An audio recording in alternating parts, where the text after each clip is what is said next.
De acuerdo, entonces,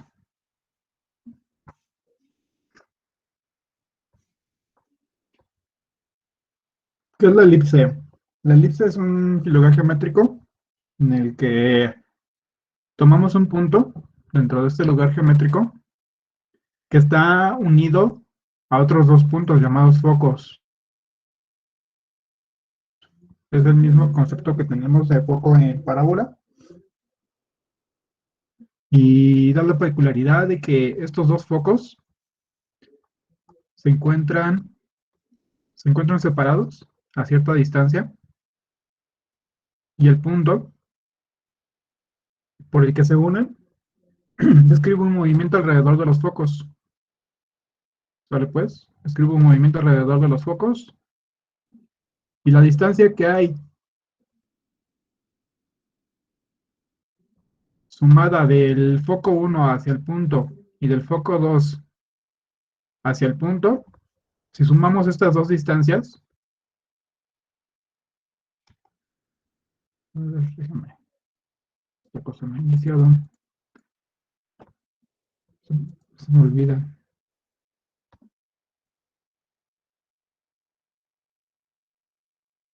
Ahí está. Ok, la de aquí, acá, estas dos distancias, si las sumamos, siempre van a ser y se van a mantener. No importa si nos movemos, por ejemplo, a este punto, ahora la distancia se va a modificar del foco 1 al punto y del foco 2 al punto. Pero si sumamos ellas dos, se va a mantener la distancia total, va a seguir siendo la misma. ¿Vale? Pues, entonces no importa en qué punto yo me esté desplazando en la trayectoria del punto, siempre se va a mantener esta distancia. Entonces acá hay una pequeña animación que se supone que era esta. Déjense las muestro en PowerPoint. Dejar de compartir. Y ahora compartir todo. Sale pues. Entonces, aquí pueden ver una pequeña animación en la que vemos un punto fijo que está siguiendo una trayectoria. Y las distancias, las longitudes de la línea azul y de la línea roja se van modificando conforme el punto se va desplazando sobre la trayectoria que sigue el punto. Esto es una elipse. Es el lugar geométrico que describe un punto del plano que se mueve de tal manera que la suma de las distancias a dos puntos fijos, llamados focos, es constante. ¿Sale pues? Esto es una elipse.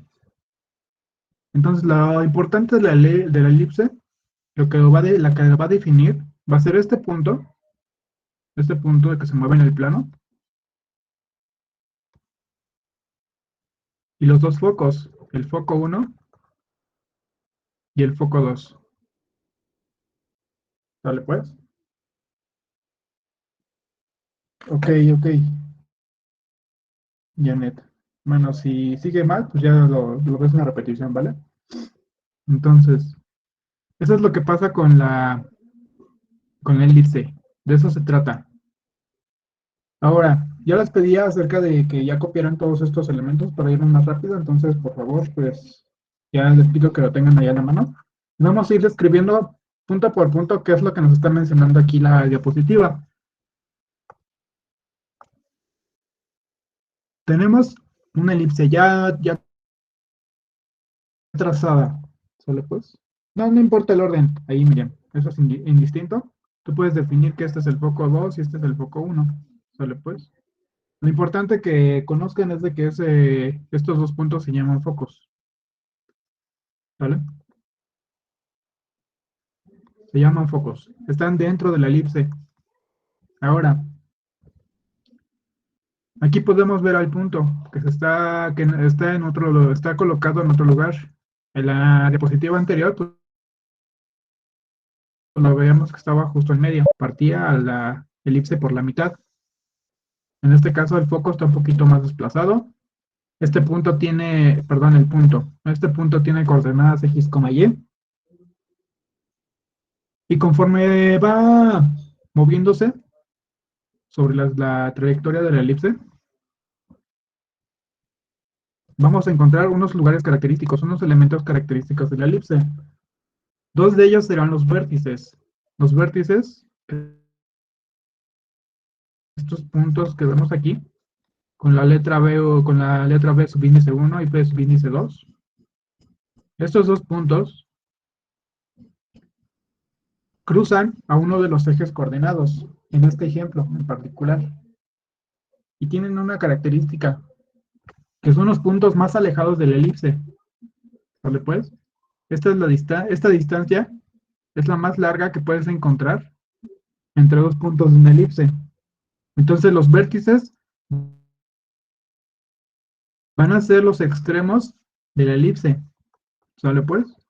¿Por qué les comento esto? Porque hay dos tipos de elipse. Bueno, hay varios tipos de elipse, pero aquí vamos a concentrarnos específicamente en dos tipos, las elipses horizontales y las elipses verticales. ¿De acuerdo? Entonces, los vértices van a estar a los extremos de la elipse. Y esto es lo que nos va a decir si es una elipse horizontal o una elipse vertical. ¿Sale pues? Otro punto importante. Los vértices están siempre sobre el mismo eje de los focos. ¿De acuerdo? Los vértices y los focos están sobre el mismo punto. ¿Qué otro punto, qué otro elemento es importante en la elipse? Su centro. El centro va a ser el punto exacto en el que cruzan el punto máximo, la longitud máxima y la longitud, el lado, se le conoce como los lados rectos, los ejes, perdón. Este eje se le va a conocer como el eje mayor, a este eje se le va a conocer como el eje menor y su cruce va a ser el centro. ¿Qué otro elemento importante tenemos aquí? Los lados rectos. Estos lados rectos son rectas que cruzan por donde están los focos. ¿Sale? Cruzan totalmente en paralelo con con el eje menor. El lado, el lado, el lado recto L2R2, el lado recto L1R1 y este eje, los tres son paralelos. Es paralelo con LR1. Decíamos que cuando eran paralelos era porque las pendientes eran ¿qué? Las mismas. La pendiente 1 era igual a la pendiente 2. ¿Qué otra cosa podemos decir de aquí?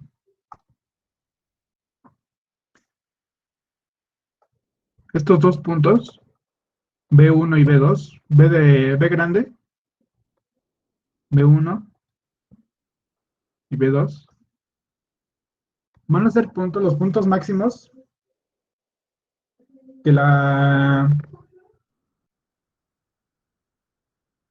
elipse, pero en su eje más corto.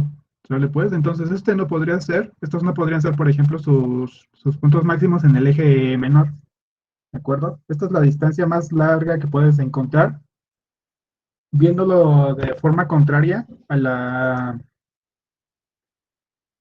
de forma perpendicular al eje mayor. ¿Vale pues?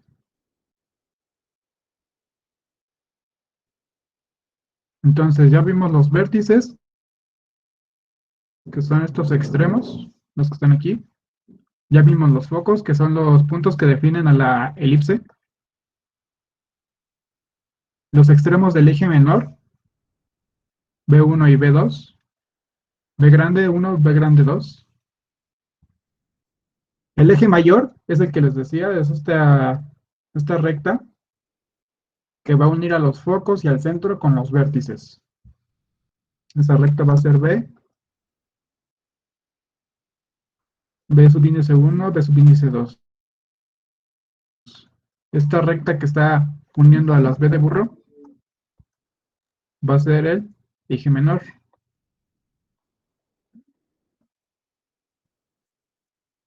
¿Vale?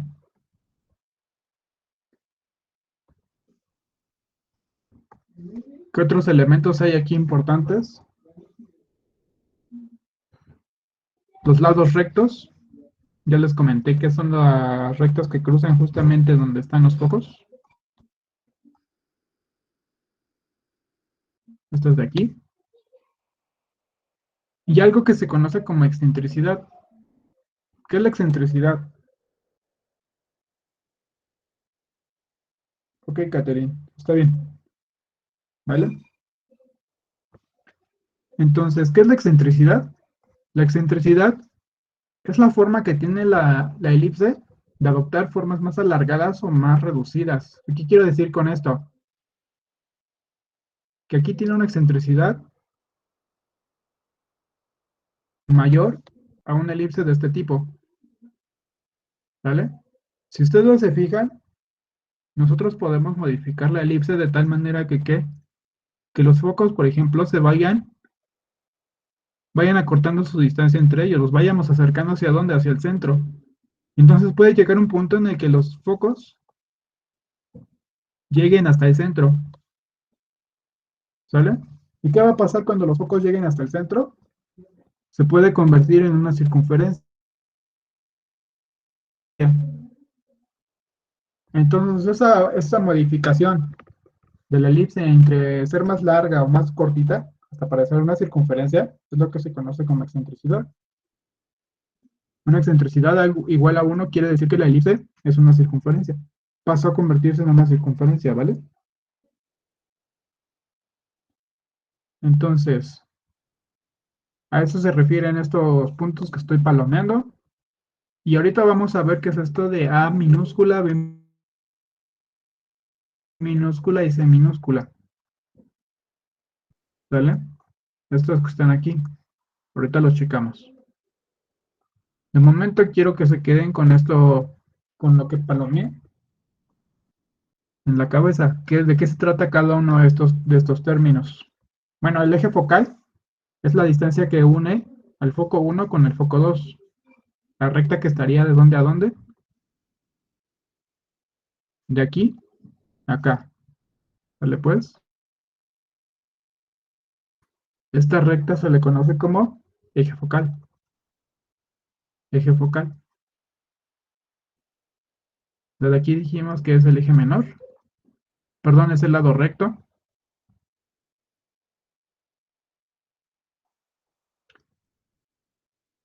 Toda la distancia que hay entre los vértices es el eje mayor. La distancia que hay entre los extremos del eje menor, B mayor, B de burro 1 y B de burro 2 va a ser el eje menor. ¿Vale pues? Y creo que serían los puntos más, las rectas más características de la elipse. ¿De acuerdo? Ahora sí. Bueno, no sé si tengan alguna duda sobre los elementos de la elipse. Son esos elementos los que deben de aprenderse. ¿Cuál es el eje mayor? ¿Cuál es el eje focal? ¿Cuál es el eje menor? ¿Cuáles son los vértices? ¿Cuál es el foco? ¿Y qué es la excentricidad? ¿Va? Son términos que deben de ahorita ya conocer. Bueno, y el eje focal también. ¿Vale? ¿Alguna duda de estos chicos? Una para pasar a la siguiente.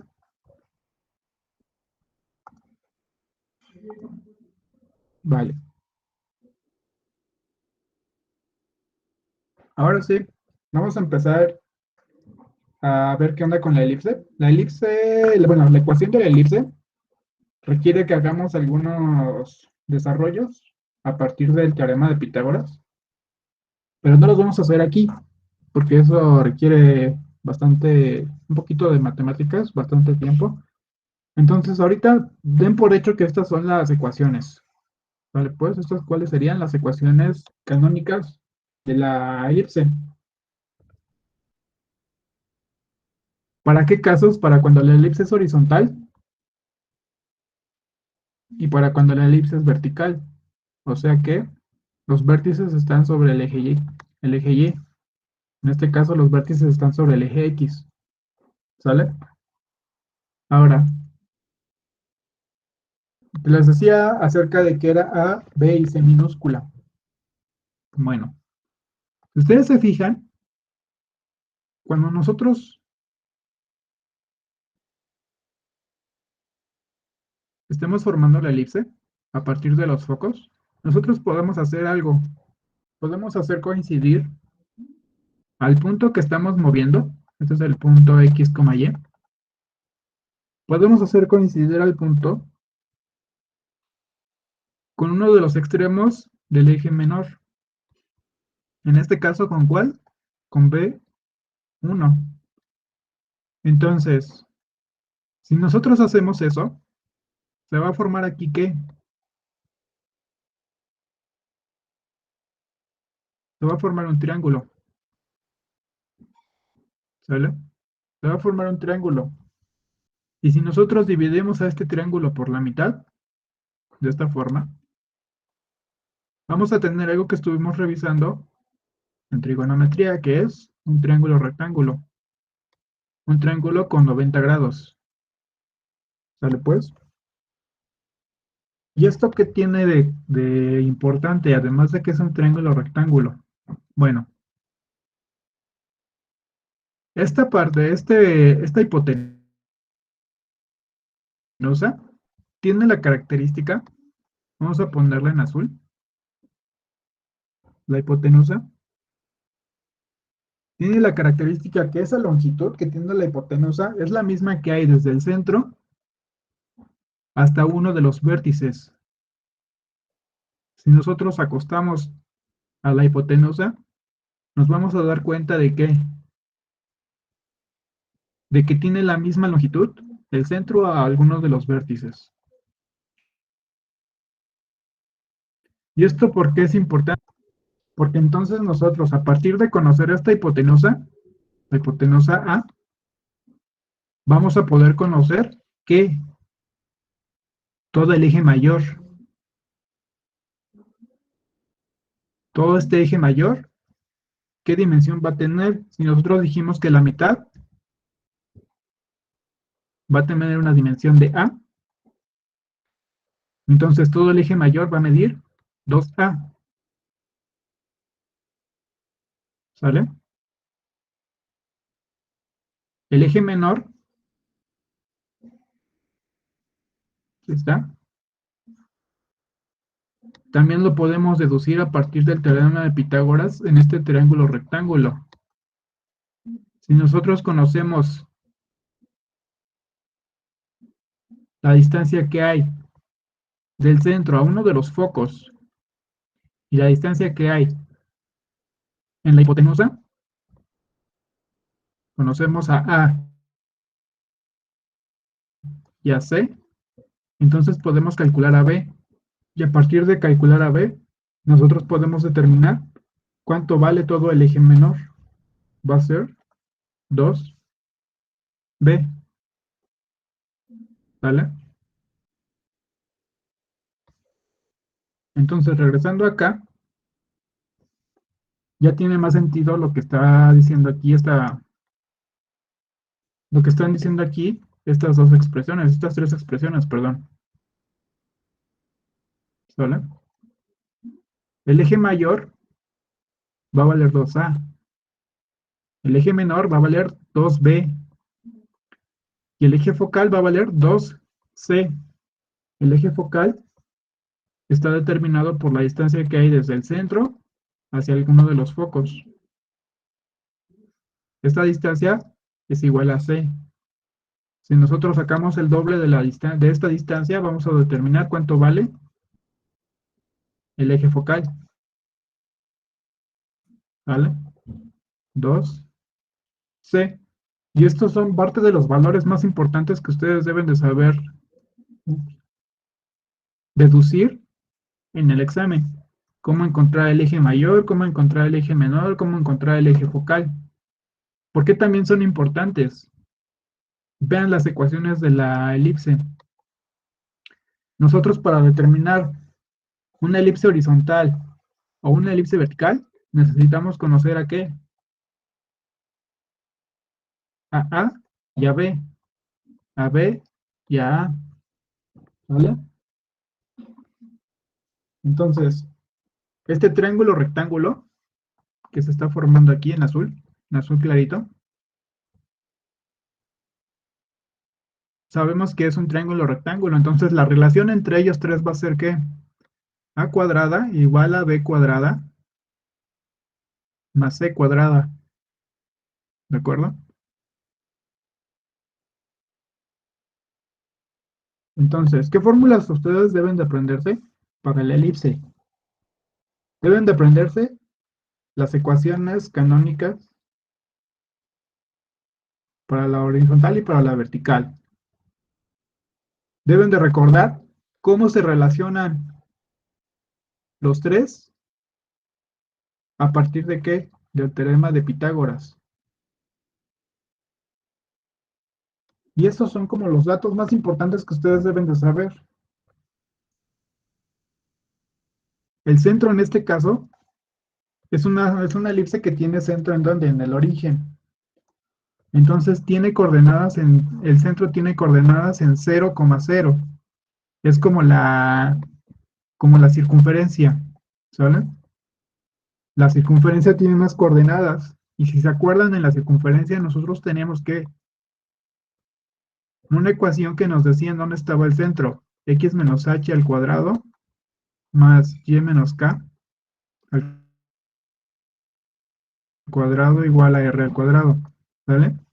Esta h y esta k valían 0 cada uno. Era cuando teníamos una circunferencia en el origen. Entonces esto se convertía en una x al cuadrado más y al cuadrado igual a r al cuadrado. Lo mismo aplica aquí para las elipses. ¿En dónde van a estar los desplazamientos del centro? En los valores que tengan x y y. X y y. Adelantándonos un poquito, aquí está. En este caso, el centro se desplazó ¿cuánto? H unidades en X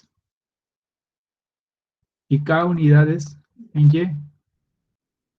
Entonces, vamos a tener exactamente las mismas ecuaciones, solamente que con desplazamiento sobre el eje X y sobre el eje Y.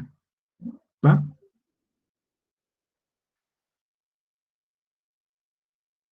¿Qué es importante también que conozcan de la elipse? Si va a ser horizontal o vertical. ¿Cómo van a determinar eso? Bueno, vamos a quitar esto de aquí. Ustedes van a saber si una elipse es horizontal o vertical si les dan la ecuación a partir de los valores que tengan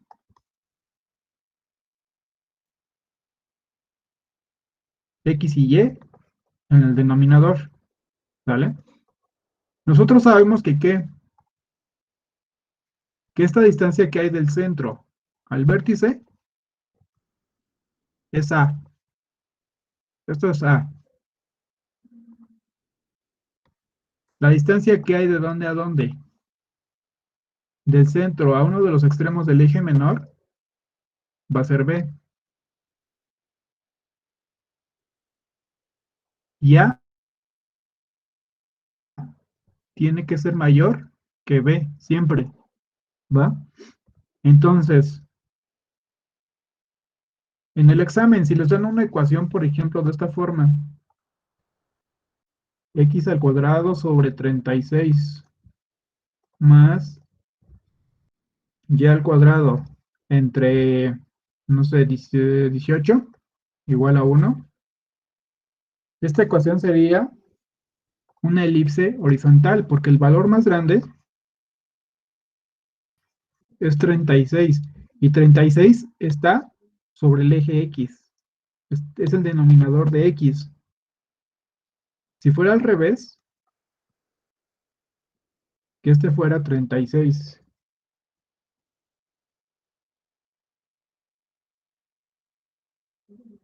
¿ves? Se considera la raíz, supongo que quisiste decir de la elipse. Más bien, se considera el eje menor, ¿sale? Se considera el eje menor. Es el eje menor B, ¿sale, Miriam? Entonces, si aquí fuera así 18 y aquí fuera 36, entonces... Ok, se considera el ras de la elipse. No, sí, sí está sobre el eje, exactamente. Está aquí, ¿vale? Este está ahí, este es B, lo que está acá.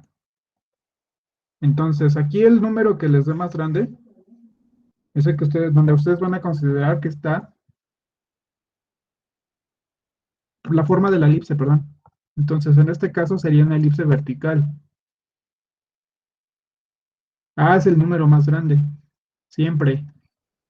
Y entonces ustedes buscan en dónde está A, si está sobre Y o está sobre X, ¿vale? Y ese es el que les va a dictar qué tipo de elipse es, horizontal o vertical. También les va a decir X y Y en dónde está el centro. Si está en el origen o está desplazado. Es muy parecido a la circunferencia. Algo importante también. Vean el signo que está dentro de la ecuación. Es positivo. Ujú. En los dos casos es positivo, tanto horizontal como vertical. No importa la elipse, eso es lo importante aquí es que sea positivo. ¿Por qué les comento esto? Porque si les da negativo,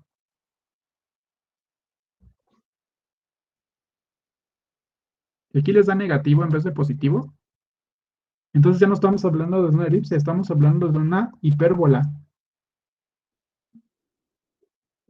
¿Sale pues? Se trata de una hipérbola. Entonces, es muy importante aquí el signo. El signo es de lo más importante que hay. En el examen, por ejemplo, les pueden dar esta ecuación y les van a decir de qué tipo de cónica se trata, si es una circunferencia, si es una elipse, si es una parábola o si es una hipérbola. Y ustedes tan solo con ver que está igual, vean también otro dato importante que se me está pasando, todo está igualado a uno. El uno también es bien importante. ¿Por qué? Si recuerdan en la circunferencia, nosotros tenemos x al cuadrado más y al cuadrado igual a r al cuadrado.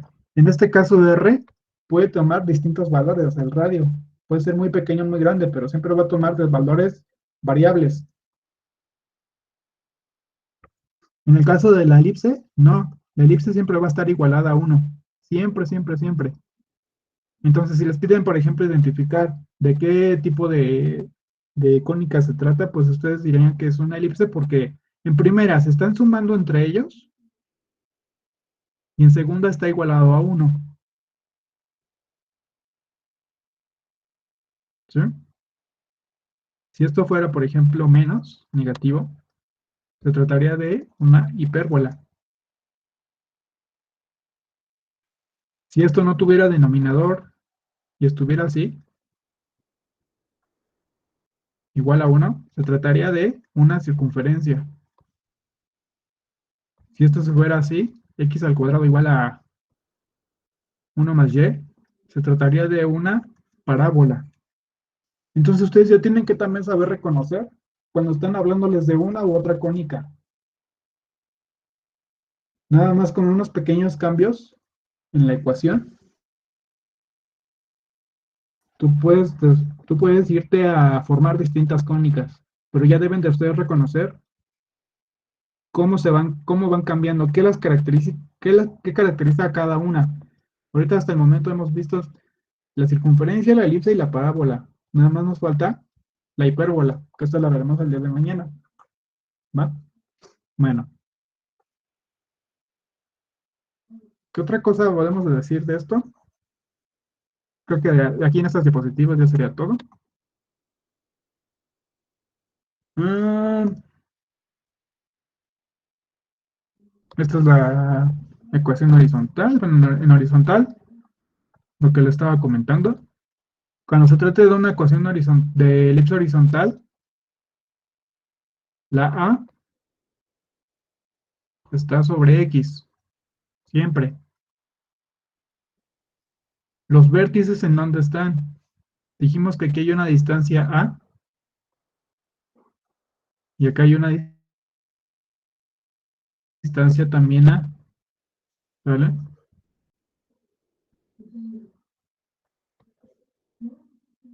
Entonces, los vértices, ¿en dónde estarán? En la parte positiva de X y en la parte negativa de X. ¿A qué distancia? A una distancia A.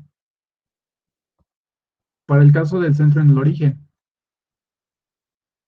Entonces está en X igual a más menos A y en Y en cero.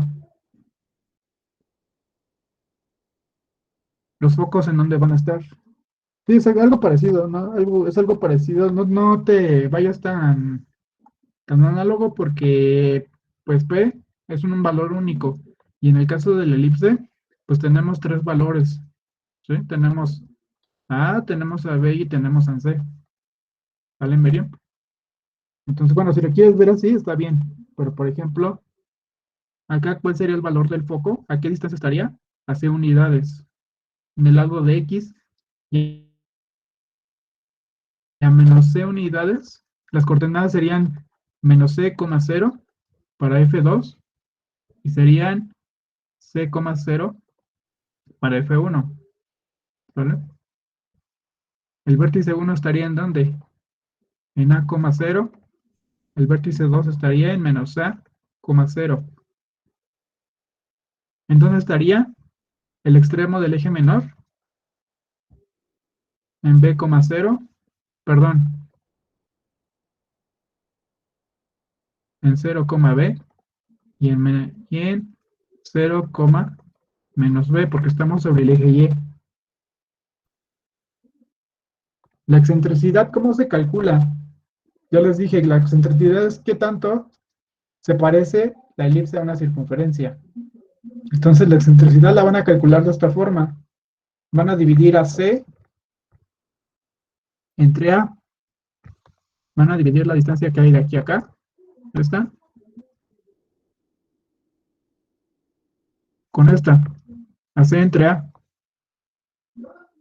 La excentricidad les debe de dar menor que 1. ¿Vale?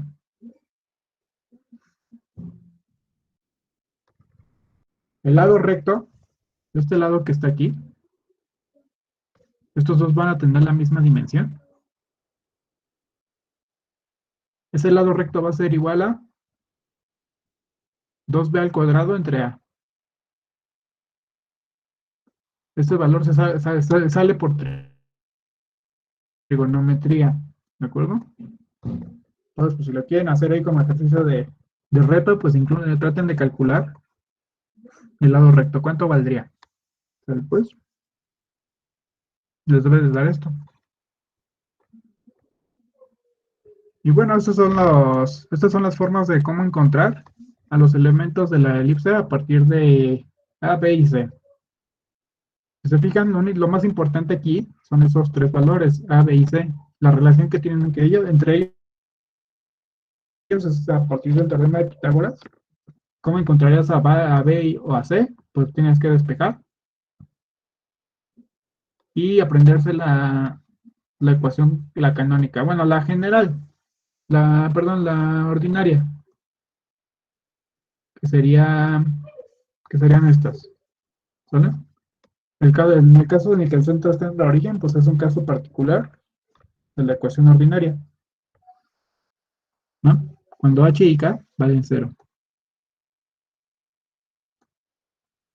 Aquí vean que la vertical, la A está en Y, y eso hace que todo lo demás se modifique.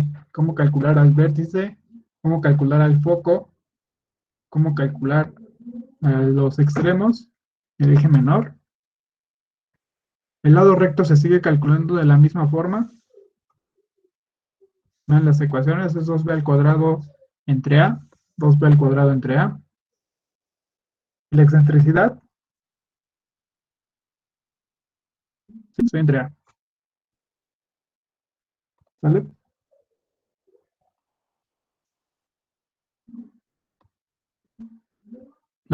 Bueno, ya les hablé acerca de la ecuación con centro fuera del origen. Es lo mismo, no hay nada, no hay ninguna modificación. ¿Cómo se vería el triángulo en la elipse? Estaría aquí, mira. ¿Vale? Es lo mismo. Lo que haces es, tú partes de uno de los extremos del eje menor hacia alguno de los focos y del centro hacia el foco. ¿Vale? Y aquí estaría el triángulo rectángulo. No es necesario que dibujen este triángulo, así justamente este. Pueden tomar cualquiera. Si se fijan, hay 4 triángulos rectángulos. Aquí ahí está el otro, aquí estaría el otro y aquí el otro. ¿Sale? Ahí están los 4 triángulos rectángulos. ¿Sale, chicos? Entonces pueden utilizar el que ustedes quieran. ¿Cuál les recomiendan usar? Pues siempre el que está en el primer cuadrante. ¿Por qué? Porque es donde están todos los valores positivos. Aquí X es positivo y acá también, y acá Y también es positivo. ¿Vale? Entonces recomienda que usen siempre los del primer cuadrante.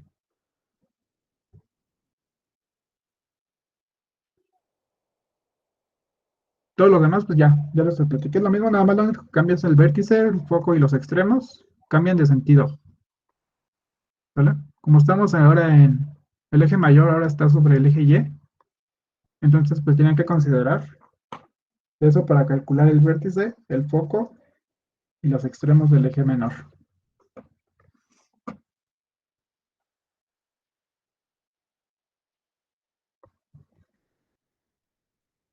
Ahora sí, hablando de la fuera del origen, todo es lo mismo, todo es lo mismo. Ahora es el centro es el que está desplazado. Está en H, como acá. Entonces, teniendo esto en consideración, también sabes que todo lo demás se desplazó. ¿Cómo vas a calcular el foco, los focos, los vértices y los extremos? Tú tienes que ahora considerar algo, que hubo un desplazamiento, ¿vale?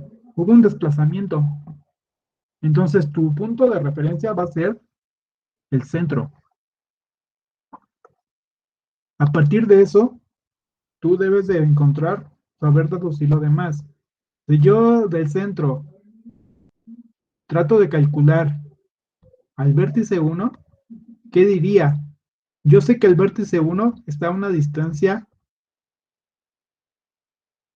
A del centro, pero además el centro se desplazó ¿cuánto? 8 unidades a la derecha. Entonces el vértice 1 va a estar a más H unidades en X. Y en K lo mismo. En Y igual. Hubo un desplazamiento sobre el eje Y. Entonces está en A más H, K.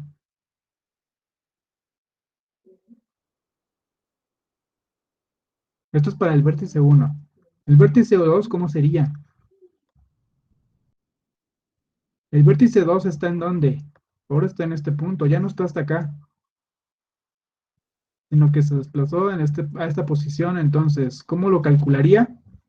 Usando como punto de referencia nuevamente el centro. Dijimos que el centro, el vértice 2 va a estar ¿a cuánto? A menos A unidades del centro. Y además tienes que considerar el desplazamiento que hubo hacia la derecha, más H, ¿sale? Para que cuando hagas esta resta, obtengas ¿cuánto vale esta distancia? ¿Cuánto hay de aquí, desde el centro, hasta el vértice sobre el eje X? Y sobre el eje Y, pues lo mismo, considera su desplazamiento del centro. Entonces, en el caso del foco y de los puntos de los extremos del eje menor, tienen que considerar también eso, ese desplazamiento. Entonces, es lo que les comento. Tomen como referencia al centro siempre. No usen al origen, porque se van a confundir, se van a perder. Usen al centro. Esto se mantiene, todos todos estos movimientos se mantienen. Lo que tienen que considerar es el desplazamiento que hubo sobre el X, bueno, en este caso sobre Y, más K. Los focos también serían más K. Y en los extremos del eje menor serían más H, ¿vale? Aquí serían más H y más K. Los de Y serían más K, más H.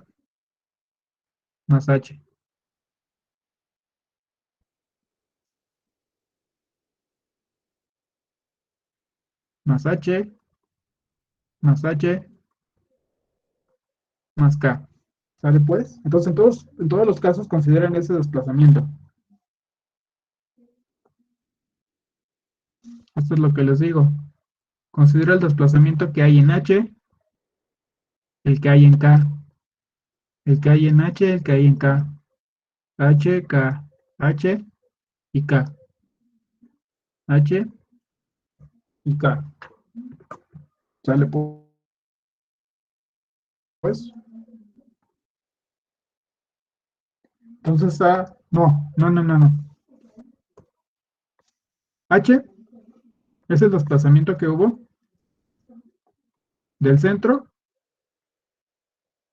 partiendo del origen. Recuerda que el centro, en una elipse con coordenadas en el origen, está en 0,0. Cuando está fuera del origen, ahora va a estar en coordenadas h, k. ¿Sale pues? Ese es un concepto. El desplazamiento de C, el desplazamiento del centro sobre el eje X, puede estar en este punto, a lo mejor puede estar hasta acá. ¿Sale? A lo mejor ahora esto es H.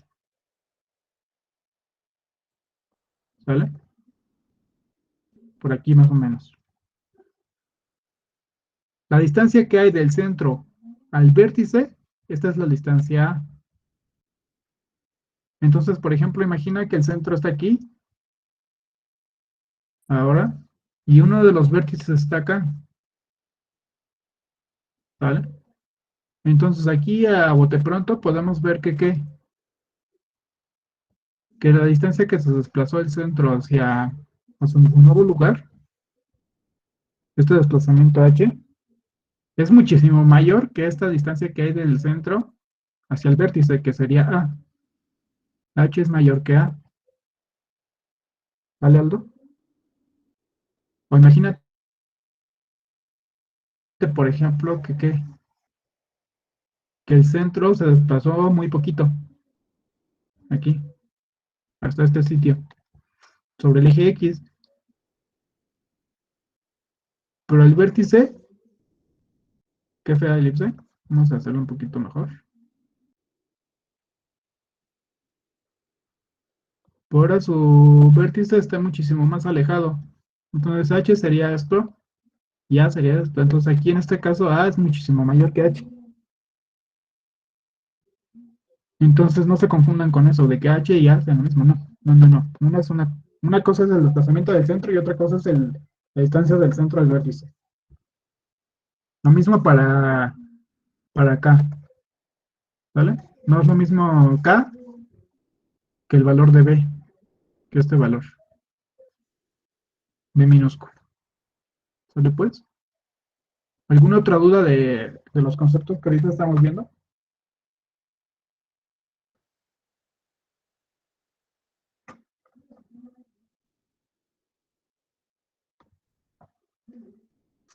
Entiendo que son muchos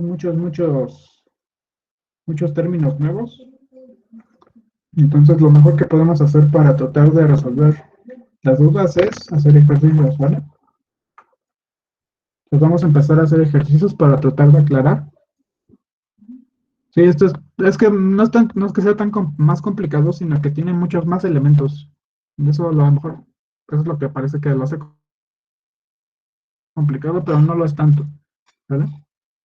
La hipérbola va a ser algo parecido, también tiene un buen de elementos que vamos a tener que considerar, ¿vale? Entonces, pues ahorita, poco a poco, ¿vale?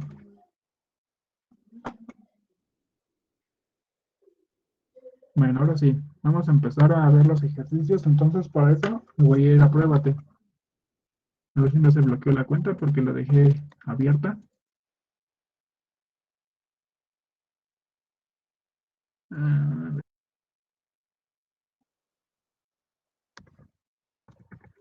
muy bien. Ahí está.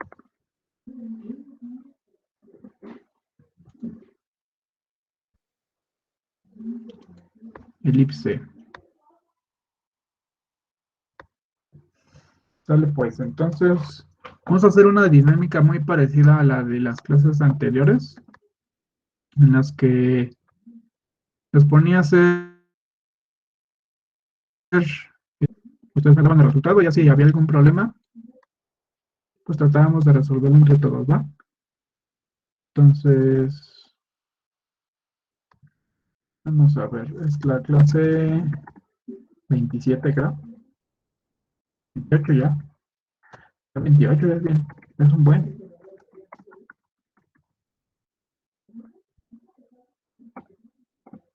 Elipse. Sale pues.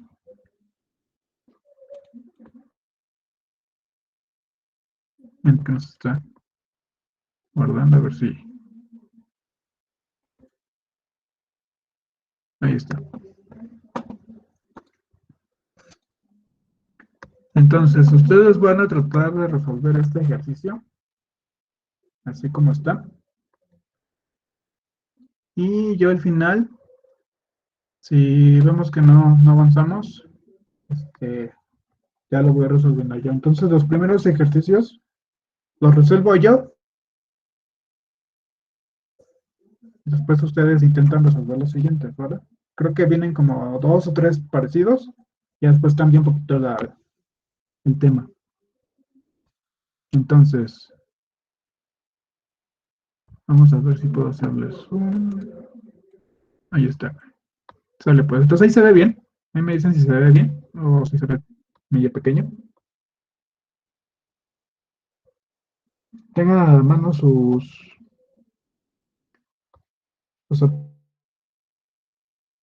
apuntes, por favor, para que vayan checándolos, ¿no? Entonces, aquí les dicen, les dan la ecuación, les piden la ecuación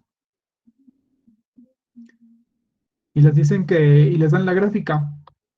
Entonces, aquí lo único que tienen que hacer que es empezar a contar bueno, ver en dónde están los datos que les están dando y a partir de él deducir lo demás.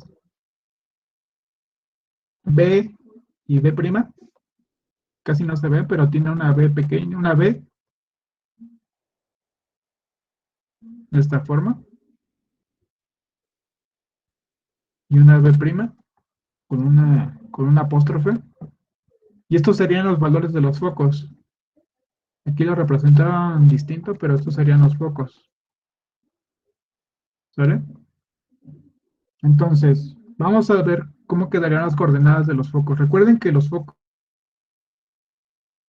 son puntos en el espacio, en el plano, perdón. Entonces, la B solita, sin apóstrofe, estarían las coordenadas -3,0.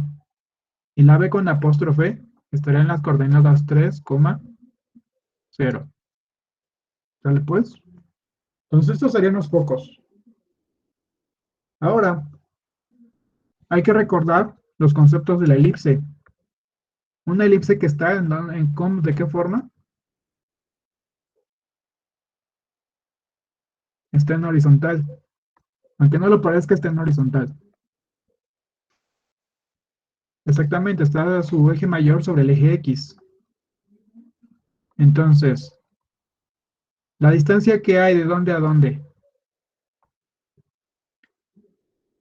La distancia que hay.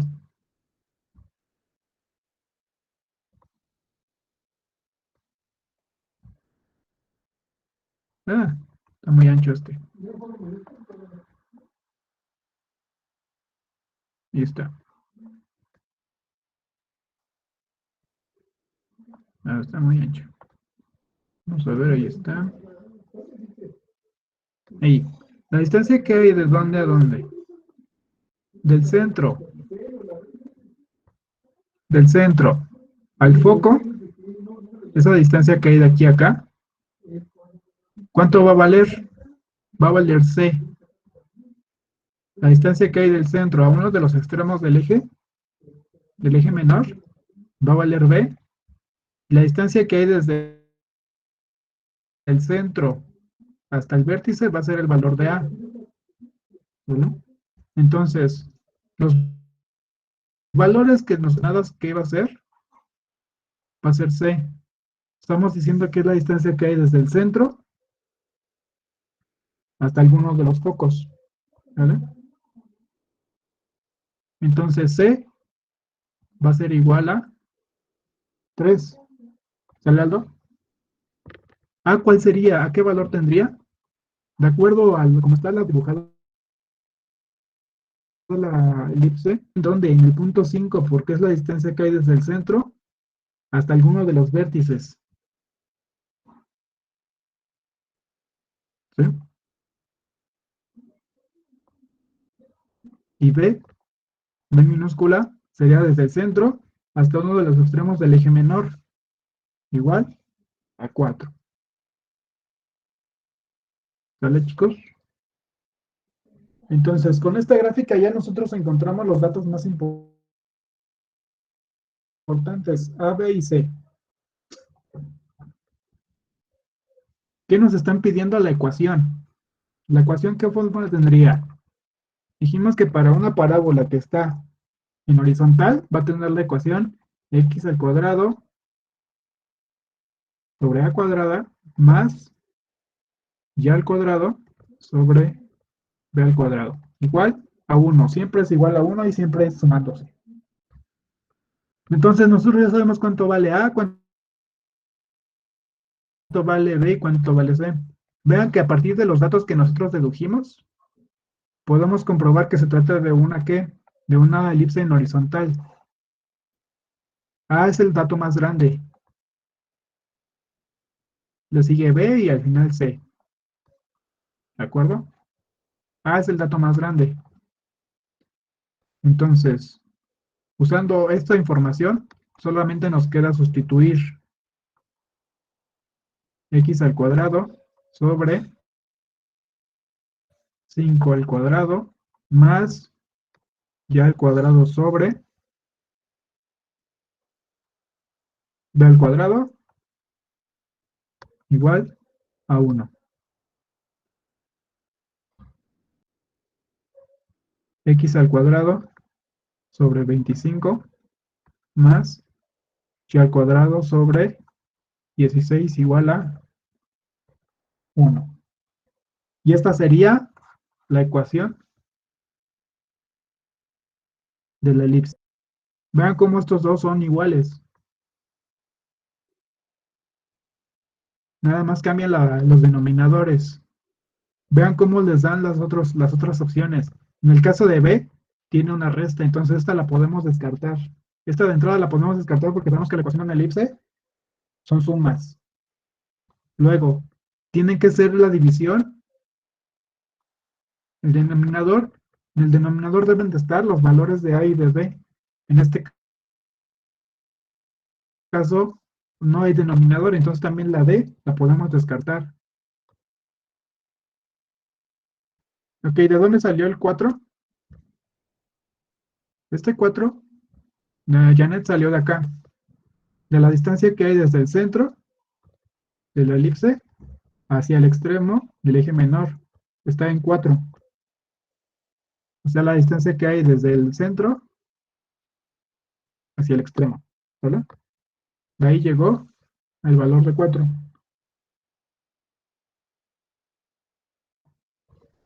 Ya nada más queda sustituir y listo. Entonces sería el inciso A. Ahí está.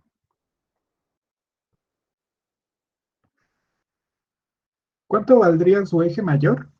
Por ejemplo, el eje mayor sería 2 veces A, o sea,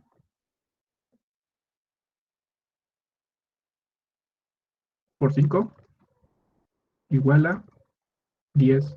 ¿Qué es el eje mayor? Es la distancia que hay de vértice a vértice, desde -5 hasta 5, o sea, 10. El eje menor sería la distancia que hay desde los extremos del eje menor, o sea, de -4 a 4. 2 por B, o sea, 2 por 4, igual a 8. ¿La excentricidad cuánto valdría? Es la división de C entre A, o sea, ¿cuánto vale C? 3 entre 5, 3 quintos. Esto sería aproximadamente 0.6. ¿Solo? ¿Cuánto vale el eje focal? Es igual a 2C. Esto es igual a 2 por 3, o sea, 6. Es la distancia que hay de foco a foco. Y creo que ya. Bueno, y el lado recto. El lado recto, que si no me equivoco es igual a 2 veces b al cuadrado sobre a. Creo que sí, ¿no? Dejen revisar los apuntes. Ya lo cerré esta cosa. Bueno, ahí comprueben en sus apuntes a ver si sí es cierto lo que los escribí. Porfa. A ver, vamos a ver. Mm, sí, es 2 veces al 2b al cuadrado entre a. Entonces sería el lado recto va a ser igual a, ¿por cuánto? Por 4 al cuadrado sobre a. Igual a 2 por 16 entre 5. Esto sería igual a ¿cuánto? 2 por 16 entre 5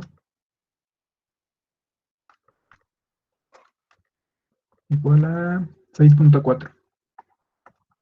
Es la distancia que hay desde L2 a R2. O sea, es la distancia que habría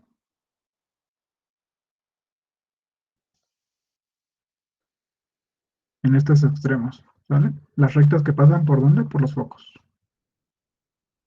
Y ahí está. Esos son todos los elementos que podré calcular de la elipse para este ejemplo. ¿Vale? Siguiente. Este es el ejemplo 1.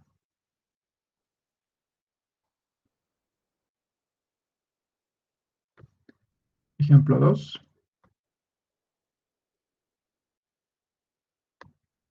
Les dice, los puntos del plano para los cuales se cumple que la suma de las distancias a dos puntos fijos es constante, dos puntos fijos.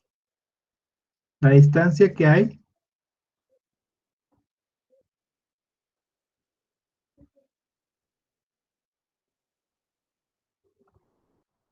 se cumple que la suma de las distancias a dos puntos fijos, o sea, la suma que hay desde aquí y acá, no importa cómo te vas desplazando, recuérdenlo. Esas dos distancias se definen como elipse. Aquí la clave es esto, dos puntos y suma de distancias. Esa es la clave de la definición, porque en el examen les pueden preguntar exactamente esto, la definición. ¿Vale? Acuérdense que la de la parábola es la de un punto fijo llamado foco hacia una recta llamada directriz. Entonces la distancia que hay de aquí a este punto es la misma que hay desde el punto hasta el foco. ¿Vale? Aquí está mal dibujada mi directriz, no sé si sería como por aquí más o menos. Algo así. ¿Sale? Esto sería para la elipse, es la distancia que hay desde un punto fijo llamado foco hacia otro, hacia una recta llamada directriz.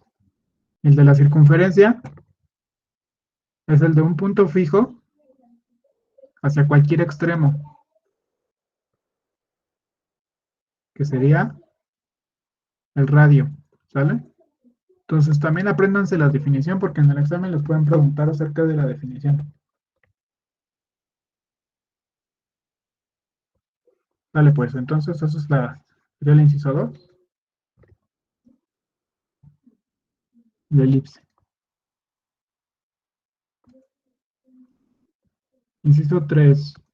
Es el lugar geométrico de un punto en el que se mueven en el plano, que se mueve en el plano, de modo tal que la suma de distancias a dos puntos fijos, nuevamente la parte clave es la suma de distancias a dos puntos fijos. Esa es la clave. Llamados focos es igual a una constante. Lo anterior de la definición de elipse.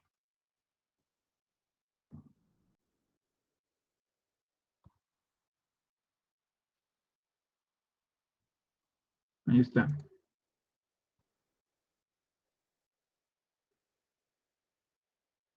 Se está tardando, se está tardando. Ahí está. Muy bien. Ahora, les dan la ecuación. Les piden que calculen el parámetro C. Entonces, ejercicio 4. Me dan la ecuación x menos 5 al cuadrado sobre 4 más y menos 3 al cuadrado sobre 9 igual a 1. Entonces me están pidiendo, ya es más fácil las definiciones.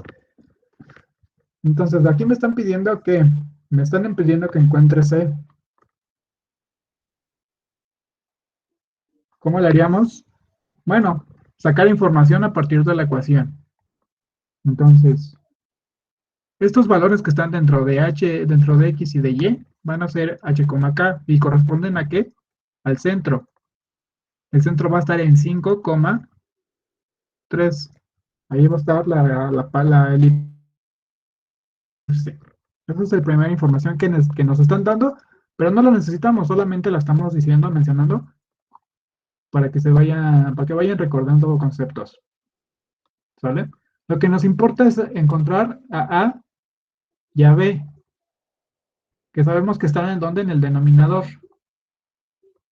¿Cuál va a ser cuál? Ya sabemos que A siempre tiene que ser mayor que B. Siempre, no importa la forma de la parábola, siempre va a ser A mayor que B. Entonces, en este caso, 9 es mayor que 4. Para este caso particular, A va a ser igual a 9 y B va a ser igual a 4. A partir de esta deducción. ¿Sale pues? Entonces ya tenemos la información que necesitábamos. Ahora solo hay que recordar cómo se relacionaban estos tres valores, A, B y C. Para encontrar a C, usamos teorema de Pitágoras. Recuerden que los tres forman un triángulo rectángulo, en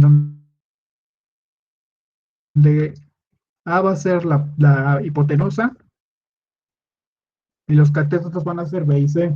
Entonces, de acuerdo a este triángulo rectángulo, acuérdense siempre de la posición. Ustedes no pueden intercambiarlos.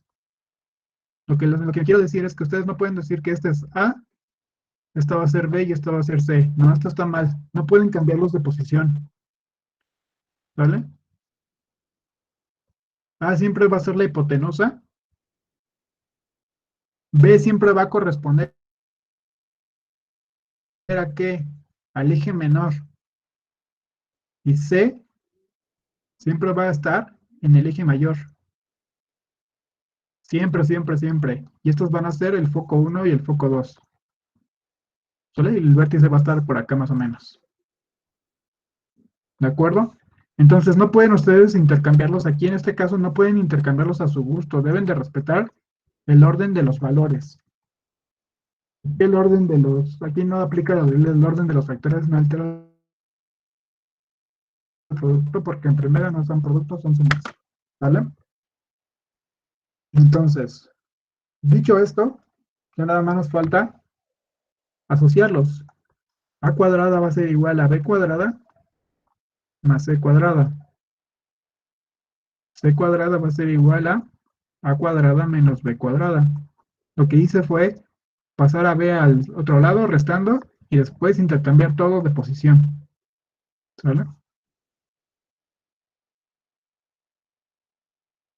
Solamente queda despejar y sustituir. A cuadrada menos B cuadrada. C va a ser igual a raíz de ¿qué? 9 al cuadrado menos 4 al cuadrado. Raíz de 81 menos 16. 81 menos 16 va a ser igual a 65. Raíz de 65. ¿Sale?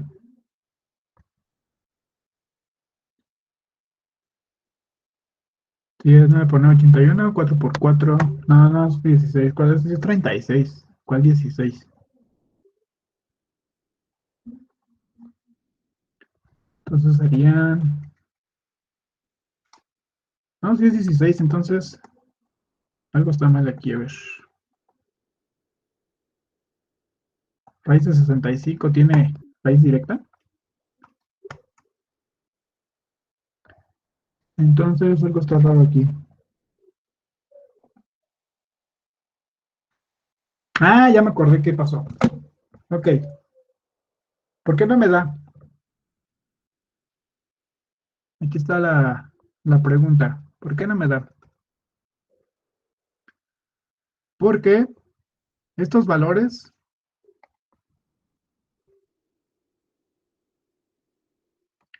tanto están elevados al cuadrado. Vamos a regresarnos al concepto de la ecuación.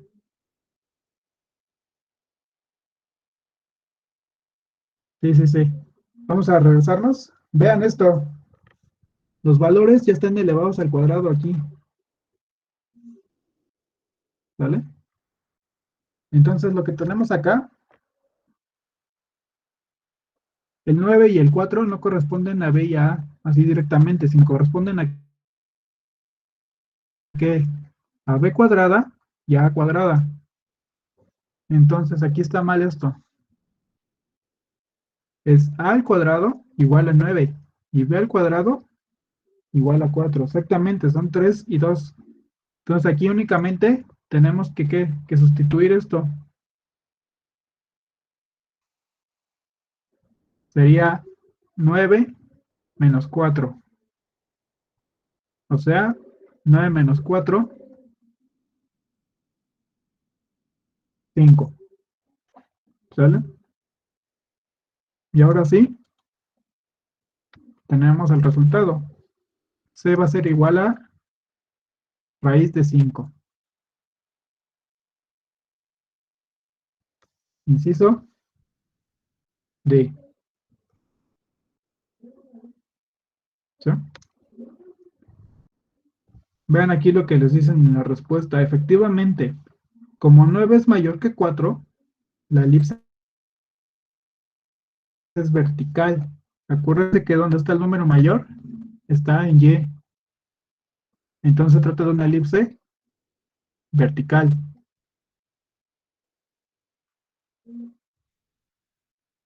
Y puesto que c cuadrada igual a cuadrada menos b cuadrada, podemos despejar y obtenemos. Acuérdense el teorema de Pitágoras y ahí lo dedujimos y obtuvimos el resultado. ¿Sale pues? Ahí está.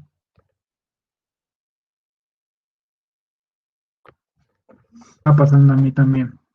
Qué bárbaro. Ay, bueno, vamos al 5.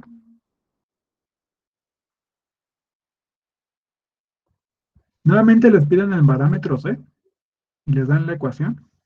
La ecuación es x más 8 al cuadrado sobre 25 más y más 4 al cuadrado sobre 16. Esto es igual a 1.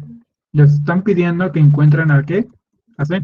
Entonces, por favor, traten de hacerlo ahorita. Es el mismo procedimiento que en el ejercicio anterior, en este de aquí. Entonces, adelante, chicos, traten de resolverlo.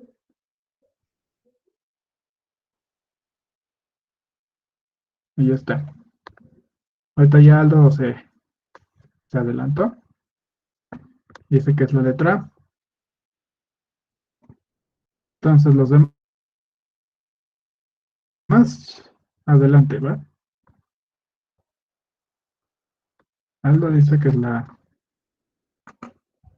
Mientras, déjenme ir rápido al baño porque ya me anda. Aquí vengo.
Ok, entonces, ya Nancy dice que es el A.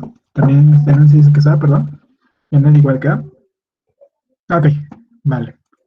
Entonces, vamos a hacerlo. Sale pues. Entonces, de acuerdo a esta información, vamos a ver esta parte. Ahí está. Ahí está. Entonces, tenemos los valores 25 y 16. Entonces, de esta información que tenemos aquí, vamos a ver cuál es cuál. 25 es mayor que 16. Entonces, A, B. Dale pues. Bueno, A cuadrada y B cuadrada. Entonces, A cuadrada va a ser igual a 25. B cuadrada va a ser igual a 16. Vamos a relacionar a los tres. Nuevamente, teorema de Pitágoras. A cuadrada va a ser igual a B cuadrado más C cuadrada. Ahora Vamos a sustituir, bueno, vamos a despejar a C. C va a ser igual a raíz de A cuadrada menos B cuadrada. C va a ser igual a raíz de 25 menos 16. ¿Sí, muchachos? C va a ser igual a raíz de 9, o esto va a ser igual a raíz de 3. No importa no importa de dónde esté el número mayor, ahí, Miriam, lo que importa es localizar, saber cuál es el número mayor para a partir de él determinar cuál va a ser A. ¿Te importaría, por ejemplo, si te dijeran si se trata de una elipse horizontal o vertical?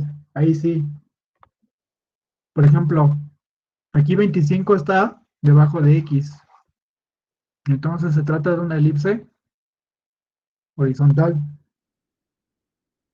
Estuviera debajo de elipse vertical. ¿Sale?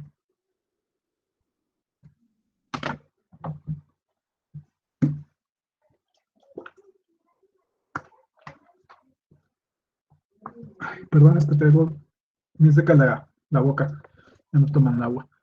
Entonces, ¿qué más? Bueno, eso es lo importante. Aquí el centro, por ejemplo, estaría en dónde? Estaría en menos 8, menos 4. ¿Sí? Dijimos que es una elipse vertical.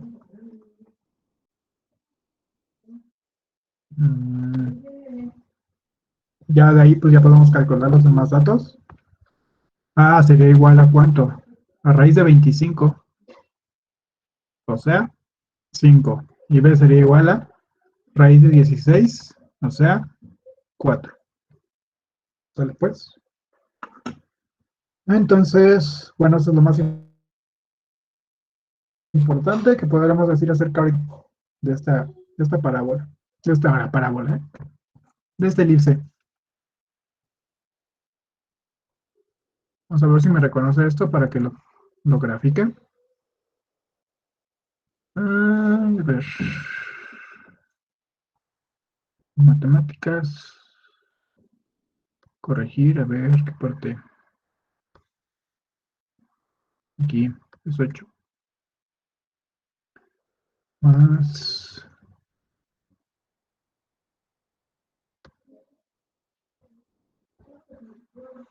4.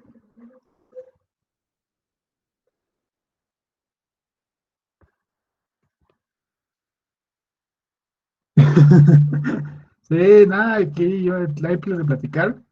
Aquí te podemos platicar un montón de cosas, por ejemplo. Ahorita esto no viene en el examen, pero también hay parábolas. Sí, exactamente, hay parábolas. Esto es de geometría analítica, ¿vale? Hay parábolas que están casualmente haciendo movimientos extraños como esto. También esas se estudian, ¿sale? Y ahora sus ejes están de esta forma, horizontal y vertical. Entonces aquí ya la metodología para determinar dónde están los puntos y todo eso cambia totalmente.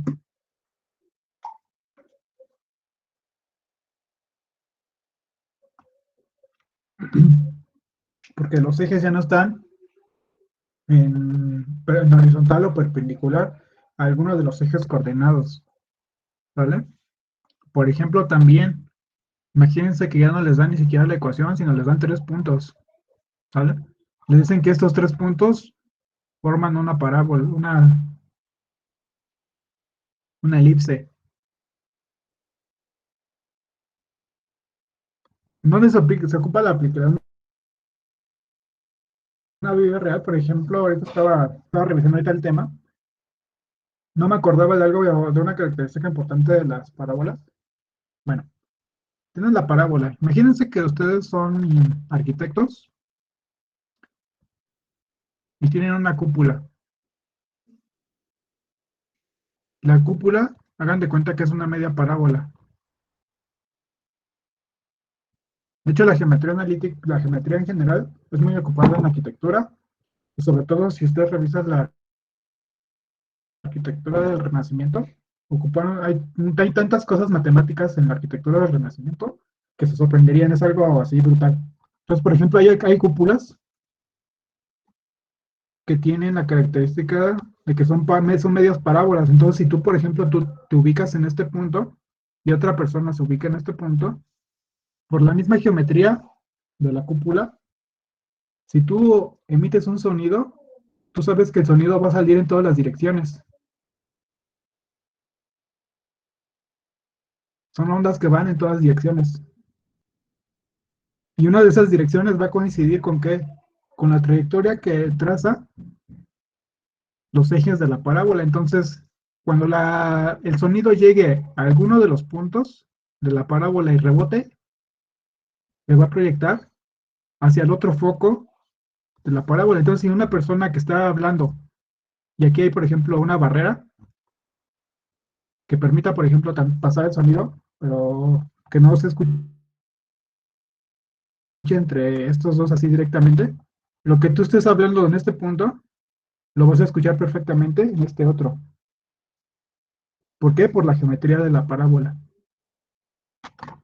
por la geometría de la cúpula.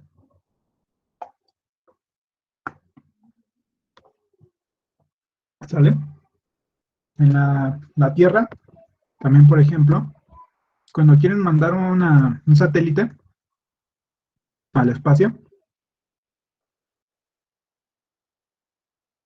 ok. Les decía algo que las cúpulas, bueno, la arquitectura, que si tú te paras en un punto y proyectas el sonido, bueno, y hablas algo, el sonido se proyecta en todas direcciones, entonces va a coincidir en algún punto con la trayectoria de la parábola, de la geometría de la parábola, por la forma en la que está construida la cúpula. ¿Vale? Otro, por ejemplo, los satélites, no los mandan al espacio, no los mandan, por ejemplo, esta es la Tierra, no los mandan directo hacia arriba,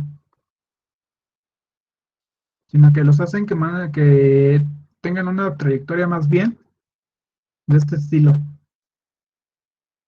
más curva.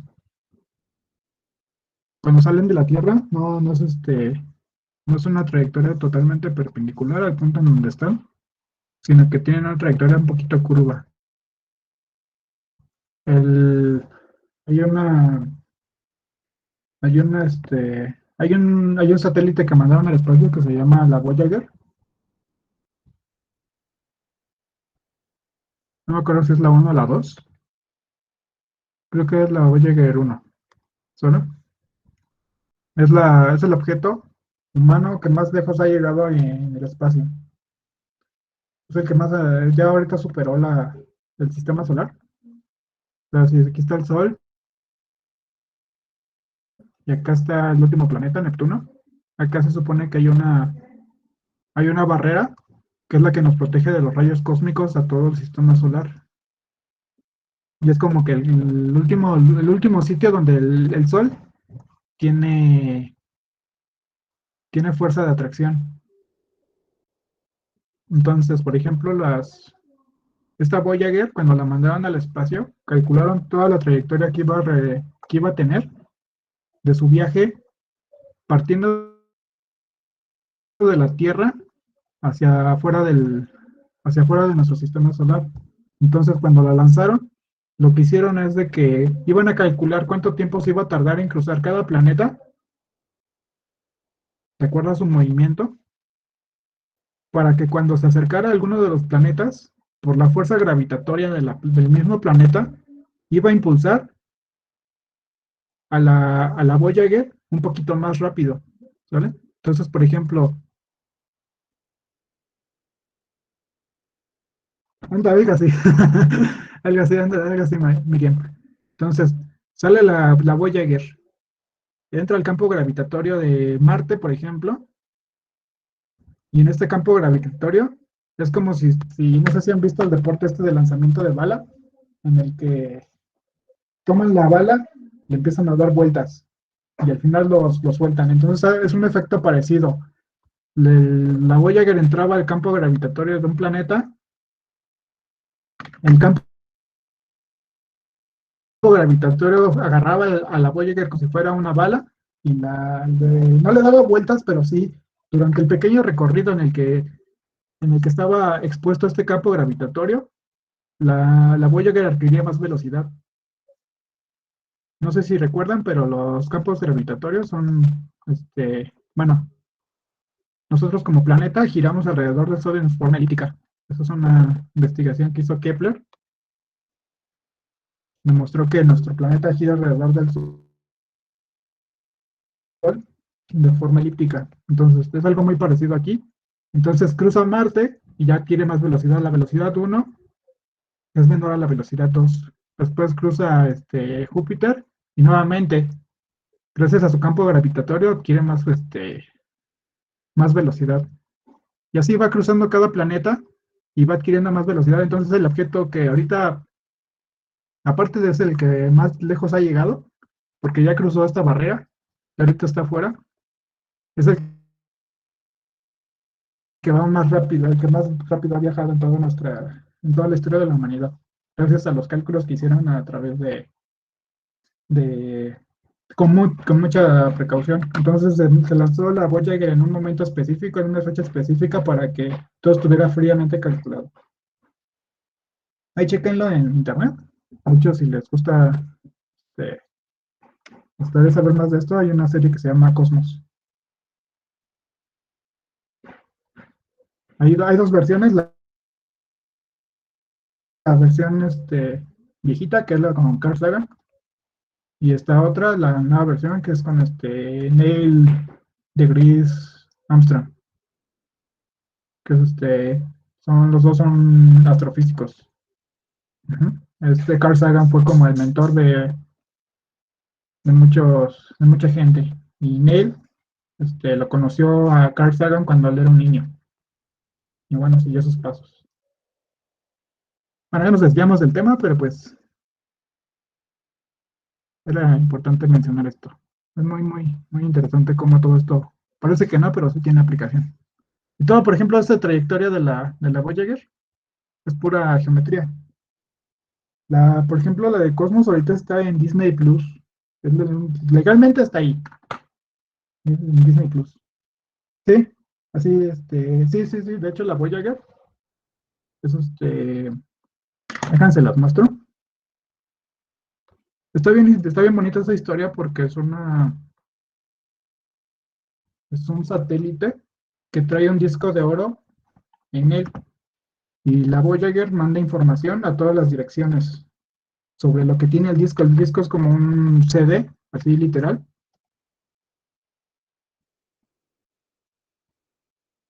Voyager 1.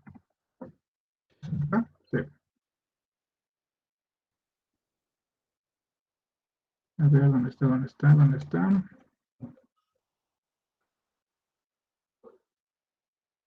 Mira, esto es lo que les digo. Cómo la Voyager fue cruzando cada planeta y eso hacía que se impulsara un poquito más la trayectoria.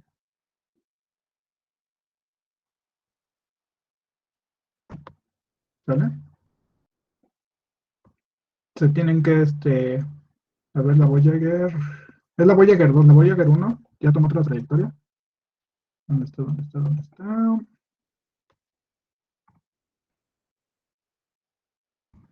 Voyager 2.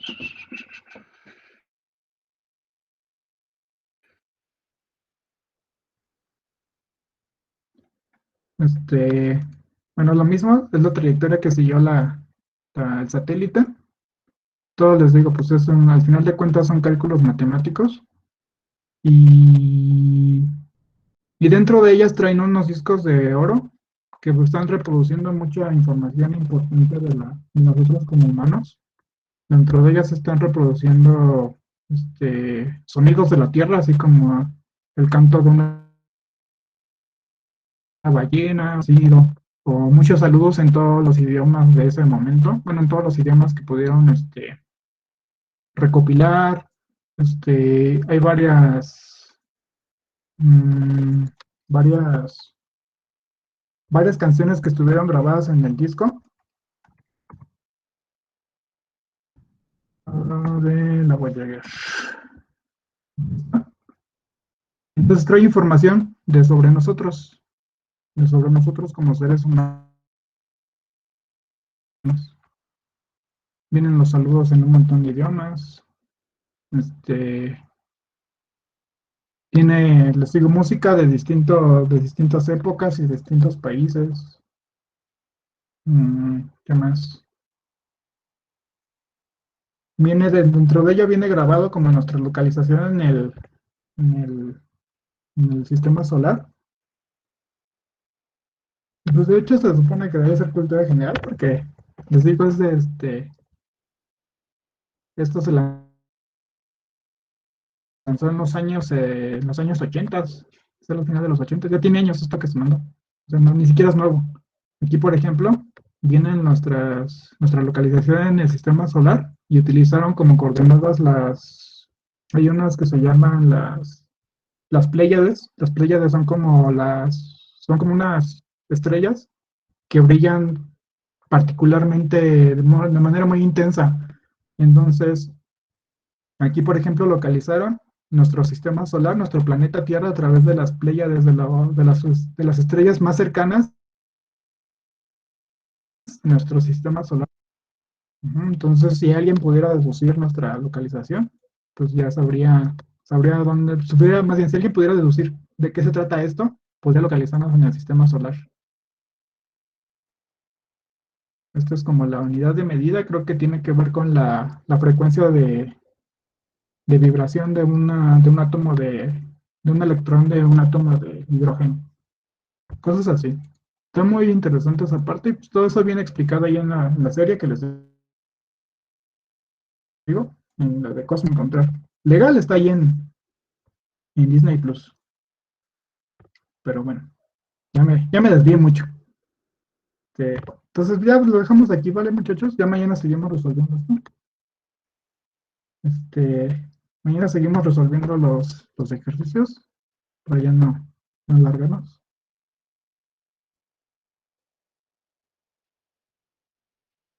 Sí, sí, no, esto tiene un montón de aplicaciones, ¿eh? Tiene un montón de aplicaciones. Si a ustedes les interesa el lanzamiento de naves espaciales y todo eso, ahí sale pues entonces, chicos. Pues pasen buena noche, nos vemos mañana. Sale pues, descansen y ya estaremos realizando esto tranquilos. Buenas noches a todos.